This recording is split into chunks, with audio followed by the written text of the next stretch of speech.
గురువు వీటన్నిటినీ ఎంతో విశేషంగా ప్రతిష్ఠించారు.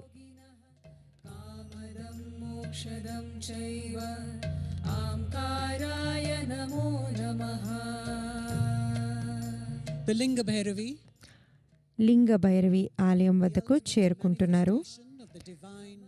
లింగ భైరవి అద్భుతమైన స్త్రీ శక్తి,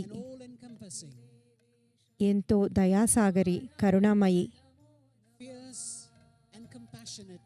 ఒకే సమయంలో ఏకకాలంలో ఆవిడ రౌద్రినిగాను దయాసాగరిగాను ఉంటుంది. మీకు వెనకాల కనిపిస్తున్న ఫలకం త్రిమూర్తి ప్యానెల్.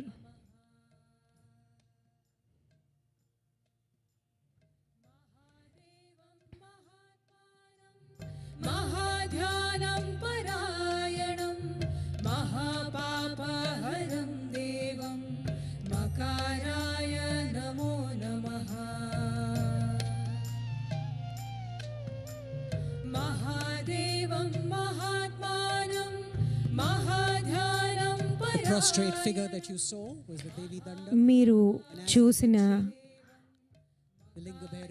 విగ్రహం లింగ భైరవి ఎదురుకుండా ఎలా నమస్కారం చేయాలో చూపించే విగ్రహం. ఇప్పుడు వటవృక్షం దగ్గరికి చేరుకున్నాము. వటవృక్షానికి దాహ నివారణ సేవ చేస్తున్నారు. దాహ నివారణ సేవ ద్వారా మన మనస్సులో ఉన్న లోతైన కోరికలను మనం తీర్చుకోవచ్చు. ఈ వటవృక్షానికి అమిత్ షా గారు పూలమాలతో దాన్ని అలంకరిస్తున్నారు.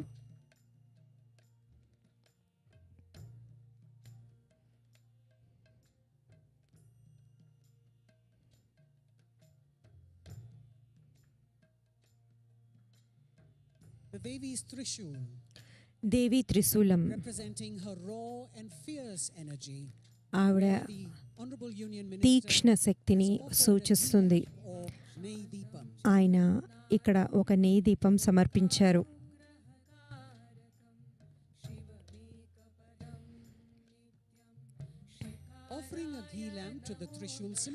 త్రిశూలానికి నెయ్యి దీపాన్ని అర్పించడం ద్వారా మన పరిమితులను మనం అధిగమించి కాంతిని పొందుతామని, అజ్ఞానం నుండి జ్ఞానానికి చేరుకుంటామని సూచకం.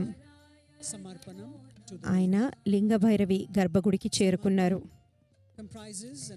ఇక్కడ సమర్పణం చేస్తున్నారు. కొబ్బరికాయ, పసుపు, కుంకుమ, తాంబూలం, వేప ఇంకా మారేడు ఆకులను దేవికి సమర్పిస్తున్నారు. ఇవి మనకు వ్యక్తిగతంగాను మన కుటుంబాలకు ఎంతో ఉపకరిస్తాయి. లింగ భైరవి దేవి ఆలయాన్ని పూర్తిగా స్త్రీలు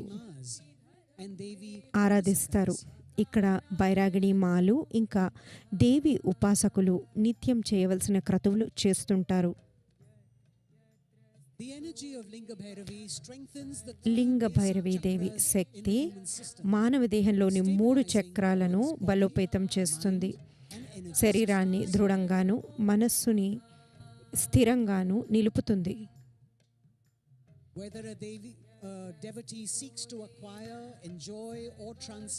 భక్తులు భౌతికాన్ని అనుభవించాలనుకున్న,